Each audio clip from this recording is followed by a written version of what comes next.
बिस्मिल्लाहिर्रहमानिर्रहीम। अस्सलाम वालेकुम नाज़रीन, आप यूट्यूब चैनल देख रहे हैं। मैं इमरान ख़ान हूँ। सबसे पहले तो मैंने आज से लगभग कोई 1.5 पौने 2 साल पहले एक वीलॉग किया था जिसमें मैंने ये बताया था कि काजी फ़ायद ईसा साहब को इस बात पे एहतियात करनी चाहिए कि उन्हें पोलिटिसाइज़ किया जा रहा है।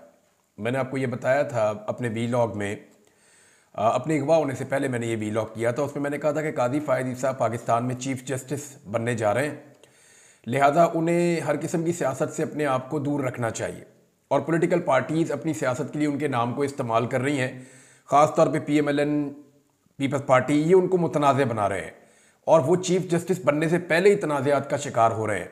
फिर आपने देखा कि काजी फ़ायद ईसा साहब चीफ़ जस्टिस बने और वो उन तनाज़ात में इतनी बुरी तरह घिर गए कि वो उनमें से निकल नहीं सके।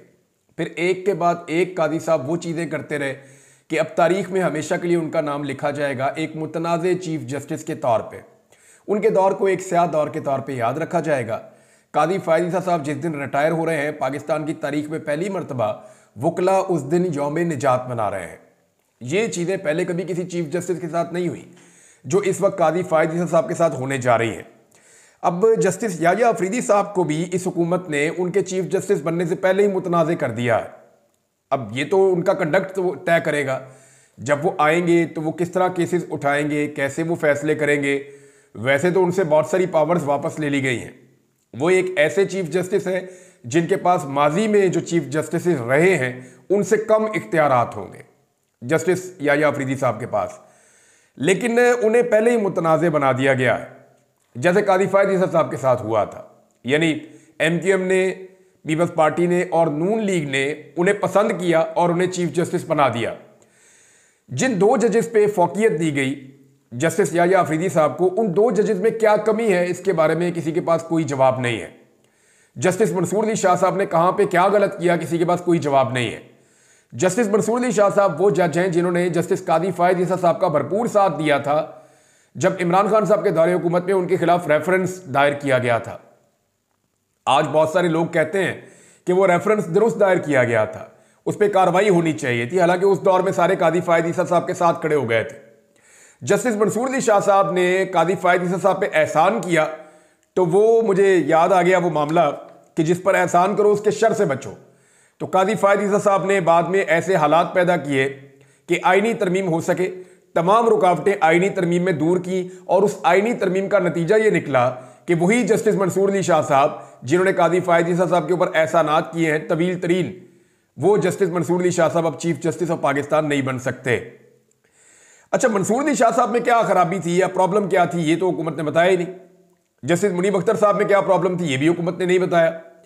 फिर जो इजलास किया गया वो इन कैमरा किया गया, बाहर कोई तफसीलात नहीं है, यानी पब्लिक देखती पता चलता कि इन 3 जजों में से तीसरे नंबर के जज को चुनने की वजह क्या थी, उनके अंदर ऐसी कौन सी क्वालिटीज हैं जो बाकियों में नहीं है।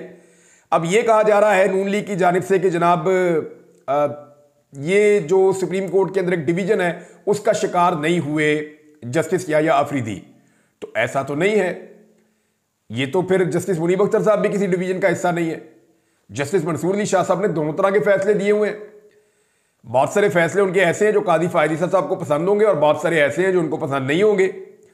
तो अब मामला यह है कि जस्टिस याह्या अफरीदी साहब हलफ तो उठा लेंगे चीफ जस्टिस ऑफ पाकिस्तान का, लेकिन एक बात अब तय हो गई है इस आईनी तरमीम के बाद, अगर तो यह आईनी तरमीम बच जाती है और किसी तहरीक का शिकार नहीं हो जाती, इस आईनी तरमीम के बाद यह बात तय हो गई है कि आइंदा जब याह्या अफरीदी साहब रिटायर हो रहे होंगे ना, तो उस वक्त जो 3 सीनियर 3 जजेस होंगे वो तीनों मिलकर ये कोशिश कर रहे होंगे कि कुछ ना कुछ करके जो कमेटी के 12 बंदे हैं इनमें से 8-9 बंदे हर हाल में खुश रखे जाएं, ये जो कहें वो काम किया जाए, जैसे कहें वैसे फैसले किए जाएं। तो इनको मैक्सिमम खुश रखने की कोशिश करेंगे, एस्टेब्लिशमेंट को, हुकूमत को भी खुश रखने की कोशिश करेंगे वो 3 जजेस जो सीनियर होंगे। और नून लीग ने हमेशा तो इक़्तिदार में रहना नहीं है, जब कोई और जमात इक़्तिदार में आएगी तो ये उनको खुश रखेंगे। तो अब अदलिया को उन्होंने कर दिया इस तरह का टूथलेस या ऐसा कमजोर इदारा बना दिया है कि अब जो अदलिया के अंदर बैठे हुए जजेस हैं वो अपनी अपॉइंटमेंट के लिए, अपनी तरक्की के लिए, चीफ जस्टिस बनने के लिए अब सियासतदानों की खुशनुदियां हासिल करने की कोशिश करेंगे।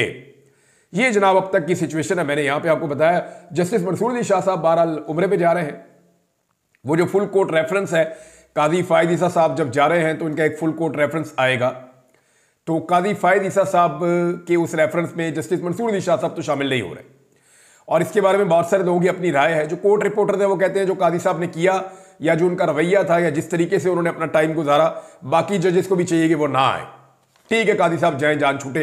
वकला भी कह रहे हैं कि जनाब जान छूट रही है, हम तो यौमे मना रहे हैं जनाब नजात, हम तो हमें नजात मिल रही है एक बड़ी मुसीबत से, लिहाजा वो तो इसको इस तरह देख रहे हैं।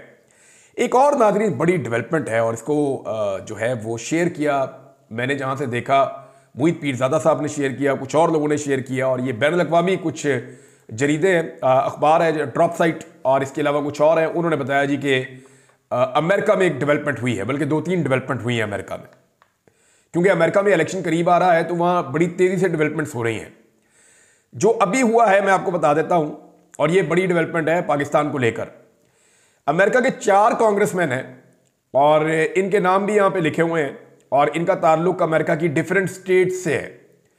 और इन 4 कांग्रेसमैन ने, जिनमें जो मेन हैं वो ग्रेग कैसर, ये टेक्सास से हैं, इन्होंने लीड किया है, और दीगर 3 मेंबर्स हैं कांग्रेस के, उन्होंने मिलकर एक खत लिखा जो बाइडन को, व्हाइट हाउस को एक लेटर लिखा है उन्होंने, और वो खत जो है वो अब छप चुका है, इंटरनेट पे आ गया है, सोशल मीडिया पे वो छप चुका है। उन्होंने खत लिखा और जिसमें 65 अरकान जो हैं वहां पे अमेरिकी कांग्रेस के, उन्होंने उसके ऊपर दस्तखत किए हैं और उनके कुछ मुतालबात हैं। उन्होंने पाकिस्तान की मिलिट्री एस्टेब्लिशमेंट पर इल्ज़ाम लगाया है कि वो सियासी इख्तलाफात पर अपने मुखालिफिन पर हमले कर रही है, और सियासी इख्तलाफात पर मुखालिफिन को कैद किया जा रहा है। और इस साल के आगाज़ में जो पाकिस्तान में इंतखाबात हुए हैं उनमें भी बदतरीन धांधली हुई है।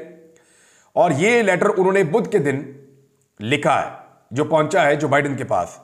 उन्होंने मुतालबा किया है कि इन तमाम चीज़ों का नोटिस ले अमेरिकी हुकूमत, और पाकिस्तान से जो ताल्लुकात हैं अमेरिका के, उनकी पॉलिसी में कोई तब्दीली करे और पाकिस्तान के अंदर अपने असर रसूख को इस्तेमाल करे, ताकि पाकिस्तान के अंदर जो जमहूरियत है या आज़ादी इज़हार राय है, ये मामला ठीक हो। इस खत में इमरान खान साहब जो जेल में बंद हैं उनकी रिहाई का भी खुला मुतालबा किया गया है। अमेरिकी हुकूमत इमरान खान और दीगर सियासी कैदियों की रिहाई के लिए अपना असर रसूख इस्तेमाल करे। इंसानी हुकूक की खिलाफ वर्जियों को रोकने के लिए भी अमेरिकी हुकूमत अपना किरदार अदा करे। पाकिस्तान के अंदर जो अशराफिया या ताकतवर हल्के इंसानी हुकूक की खिलाफ वर्जियों में मुलव्वस हैं, उनके असासे जब्त किए जाएं। अच्छा, अमेरिकन जब ये कहते हैं तो अमेरिकन असासे सिर्फ अमेरिका में जब्त नहीं करते, वो यूरोप में, कनाडा में, वहां भी करवा देते हैं। तो उनके पास, क्योंकि वो क्लेम करते हैं सुपर पावर है, तो वो बाकी मुल्कों को भी इन्फ्लुएंस करते हैं कि जनाब हमने कर दिया, अब आप भी कर दें। तो ये कहा गया जी इनके असासे जब्त किए जाएं और उन पर सफरी पाबंदियां भी आयद की जाएं। ये जनाब मुतालबे हैं इस लेटर के अंदर जो 65 अरकान है उन्होंने लिखा है। खासतौर पे इसमें पाकिस्तान के आर्मी चीफ को भी, उनका भी नाम उसके अंदर लिखा गया है। और जरीदे ने लिखा है कि अमरीकी कानून साज तवातर के साथ पाकिस्तानी एस्टेब्लिशमेंट के हवाले से मुतहर्रिक हैं और पाकिस्तान के बारे में अमरीकी पॉलिसी में इस्लाह का काम जो है वो आने वाले दिनों में हो सकता है। इसके अलावा बताया गया कि 4 मजीद अरकान हैं कांग्रेस के, वो भी एक लेटर लिख चुके हैं और वो लेटर तैयार हो चुका है, लीक भी हो गया, पता है सबको उस लेटर में क्या लिखा है, ऐसा ही कंटेंट है उसका भी। और ये लेटर ज़ेरे गर्दिश भी है और इसमें भी अभी तक कांग्रेसमैन के दस्तखत करवाए जा रहे हैं। यानी वहां पे भी काफ़ी सारे कांग्रेसमैन जो हैं उन्होंने दस्तखत कर दिए हैं, जो रह गए हैं उनके दस्तखत करवाए जा रहे हैं। और ये लेटर भी जल्द व्हाइट हाउस इंतजामिया को भेजा जाएगा। इसके अलावा जी अमेरिका में एक तंजीम है पाकिस्तानियों की, जिसे कहते हैं Pakistan American public affairs committee, यानी उसे कहते हैं पाक PAC, यानी Pakistan American public affairs committee. ये तगड़ा एक पाकिस्तान का ग्रुप है पाकिस्तानियों का, बहुत सारे इसमें प्रोफेशनल्स हैं पाकिस्तान के, और पाकिस्तानियों की कम्युनिटी का एक बड़ा हिस्सा जो है उन्होंने अपने साथ इसको जोड़ा हुआ। और बहुत सारी तंजीमें भी है अमेरिका में, वो बहुत बड़ा मुल्क है, पाकिस्तानी बड़ी तादाद में वहाँ पे रहते हैं, तो पाकिस्तानियों का वोट बैंक भी है अमेरिका में, क्योंकि वो ओवरसीज पाकिस्तानी है, वो वहाँ पे वोट डाल सकते हैं डोनाल्ड ट्रंप को या कमला हैरिस को, दोनों में से किसी एक को वोट डाल सकते हैं। अच्छा, इनकी एक कमेटी है जो पाक PAC की है, उन्होंने मुलाकात की जी डोनाल्ड ट्रंप से और कमला हैरिस से। उन्होंने मुलाकातें की और पाकिस्तान की सूरत हाल से आगाह किया और सवाल जवाब किए कि आपकी पाकिस्तान के बारे में क्या पॉलिसी है, ताकि हम पाकिस्तानियों की सपोर्ट जो है उसका फैसला करेंगे, हमारे ज़रिए से जो पाकिस्तानियों की सपोर्ट आनी है वो किसको आनी चाहिए। अब इसमें जो है उन्होंने जो बताया वो ये है कि कमला के पास उनके सवालात के जवाब उस तरह से नहीं थे, बल्कि जब उन्होंने कहा कि आप पाकिस्तान में जो एस्टेब्लिशमेंट जुल्म कर रही है, उस हवाले से जब सवालात पूछे गए तो वो डिफेंसिव थी और वो उसके ऊपर ठीक जवाबात नहीं दे सकी। तो उसके बाद ये जो कमेटी है, Pakistan American public affairs committee, इसने ट्रंप की ओपन हमायत का ऐलान कर दिया। उन्होंने कहा जी हम ट्रंप की हमायत करेंगे, क्योंकि उनके बकौल उन्हें इस बात का अंदाजा हो गया है कि डेमोक्रेट्स आते हैं तो पॉलिसी नहीं बदलेगी और वो पाकिस्तान में फस्तायत पर इसी तरह रहेंगे जैसे इस वक्त अमेरिकन हैं, यानी इमरान खान जेल में रहेंगे, पाकिस्तान में मार्शल लॉ जैसी सूरत हाल रहेगी और एक मैंडेट के बगैर जो हुकूमत है वो पाकिस्तान में चलती रहेगी। यानी ये चीज़ें जो हैं ये वहाँ पे तय हो गई। इसकी और बहुत सारी तफसीलात हैं, लेकिन मैंने आपको लुब्बे लुब्बा बता दिया कि एक्चुअली अमेरिकन जो इलेक्शन है उसके अंदर पाकिस्तानियों की जो अमेरिका के साथ या किसी एक कैंडिडेट के साथ सपोर्ट है, वो इस चीज़ के साथ उन्होंने जोड़ दी है कि अगर आप पाकिस्तान के अंदर अपनी पॉलिसी को बेहतर करेंगे और पाकिस्तान में डेमोक्रेसी को आप फ़रोग देंगे तो फिर तो जनाब हम आपके साथ खड़े हैं। अब यहाँ पे इन्होंने जो अपना एक ट्वीट किया पाकिस्तान अमेरिकन PAC ने, उन्होंने कहा we are proud to endorse Donald Trump in the 2024 presidential elections. हम जी डोनाल्ड ट्रंप को सपोर्ट कर रहे हैं। After extensive meetings with the Trump and the Harris, दोनों के साथ मुलाकात की है और इनकी कंपेन हमने देखी है। We believe that former president is the candidate who will improve America Pakistan relations and promote true democracy in Pakistan. और इसके बाद उन्होंने कहा हमारी नीचे पूरी स्टेटमेंट है, ये भी आप पढ़ लें। वो कह रहे हैं जी अब ट्रंप ही है जिससे हमें उम्मीद है वो पाकिस्तान के अंदर जमहूरी आज़ादी के लिए या हकीकी जमहूरियत के लिए वो किरदार अदा कर सकता है। अच्छा जी, नवाज शरीफ के बारे में खबर आ रही है कि वो अपने वतन वापस जा रहे हैं बरतानिया, और ये भी कहा जा रहा है कि उनकी बेटी भी साथ जा रही है। हो सकता है मरियम नवाज का नाम इसलिए लिया गया हो ताकि लोग ज्यादा तनकीद करें, फिर मरियम रुक जाए, नवाज शरीफ चले जाए तो वो कहे देखो जी मरियम नहीं गई। लेकिन जा भी सकते हैं, उनका देश है, उनकी प्रॉपर्टी है, उनके बच्चे हैं, उनका कारोबार है, उनकी एजुकेशन है, उनका इलाज है, हर चीज़ उनकी वहीं पे होती है, तो उनको जाना होगा। मियाँ साहब रुके हुए थे, सिर्फ इस आईनी तरमीम के लिए रुके क्या हुआ थे, उनको रोका हुआ था कि आईनी तरमीम करवाओ, तो मियाँ साहब जाओ।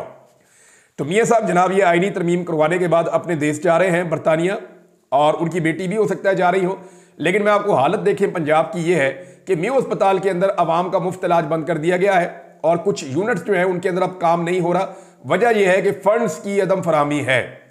जिस सूबे में आम आदमी की ये हालत है कि इलाज की सहूलत नहीं है, जिस सूबे में लॉ एंड ऑर्डर की ये हालत है कि कच्चे के डाकू दंदनाते फिर रहे हैं, जिस सूबे में पुलिस की ये हालत है कि पुलिस उन इलाकों में जाने से डरती है, बल्कि वो ये कहते हैं हम जाना ही नहीं चाहते, जिस सूबे में लाकानूनियत है, फस्तायत है, जुल्म है, जबर है, ये सारी चीज़ें हो रही है, बच्चे तक स्कूलों कॉलेजेस के निकल के एहतजाज कर रहे हैं, उस सूबे की वज़ीर आला जो है उनको अभी जाना है जी बरतानिया अपने देश, और लेट्स सी वो वहाँ जाके क्या करती हैं या किस किस्म की उनकी एक्टिविटीज़ रहती हैं, जाती भी हैं या नहीं जा सकती।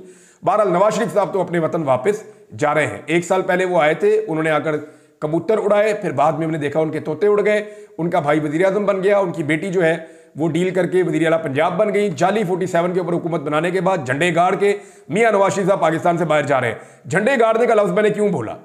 मैंने इसलिए बोला कि मैं आपको अब पढ़ के सुनाता हूँ। PMLN के एक बड़े मजबूत कैंडिडेट हैं सेंट्रल पंजाब से, और आबिद रजा कोटला, उनका स्टेटमेंट आपको मैं थोड़ा सा पढ़ के सुना देता हूँ। उन्होंने बड़ा लंबा एक इंटरव्यू दिया है, लेकिन आप ये देख लें, वो ये कह रहे हैं कि आज मुस्लिम लीग नून की मकबूलियत माइनस में है और मैं ज़हनी तौर पर तैयार हूं कि 5 साल बाद भी नून लीग की मकबूलियत माइनस में ही होगी। मैं PIA में सफ़र कर रहा था तो PIA के एक बावर्दी शख्स ने मुझे कहा कि आप 45 वाले हैं या 47 वाले हैं, क्योंकि कौम को 45-47 चंगी तरह याद हो गया। अब आबिद रजा कोटला साहब ये बात कर रहे हैं, जो एक मजबूत कैंडिडेट हैं, इन्होंने बहुत बुरे हालात के अंदर चौधरी बरादरान को शिकस्त दी थी वहाँ से, लेकिन अब वो इस बात का इदराक उनको हो गया है और वो एतराफ़ कर रहे हैं कि नून लीग की पॉलिसीज़ की वजह से नून लीग का बेड़ा गर्क हो गया और उनके पल्ले कख नहीं बचा। जो थोड़ी बहुत मकबूलियत नून लीग के पास थी वो अब नून लीग के पास नहीं है। अच्छा नाज़रीन, एक चीज़ मैं और देख रहा हूँ कि जो कुछ टाउट टाइप के लोग हैं वो अलग अलग किस्म के स्टेटमेंट दे रहे हैं। यानी एक टाउट कहता है कि इमरान खान के खिलाफ ये होने लगा है, वो होने लगा है, और सख्ती हो जाएगी, इंज कर देंगे, उंज कर देंगे, इमरान खान की जेल के अंदर और ज्यादा सख्तियां होंगी, जो सख्तियां अगले साल होनी थी वो इसी साल हो जाएंगी। एक ये कह रहा है। दूसरी जानी फैसल वाडा को सुने तो जनाब उनका स्टेटमेंट मुख्तलिफ है जी। अब तो बुशरा बीबी भी बाहर आ जाएंगी, हालात बहुत अच्छे हो जाएंगे, इमरान खान साहब की मुलाकातें भी खुल जाएंगी और चीज़ें नॉर्मलाइज हो जाएंगी। भाई अब समझ नहीं आ रही कौन सा टाउट कहाँ से खबरें लेकर आता है। हमें तो समझ नहीं आ रही कि किसको कहाँ से किन सोर्सेज से खबर मिल रही है।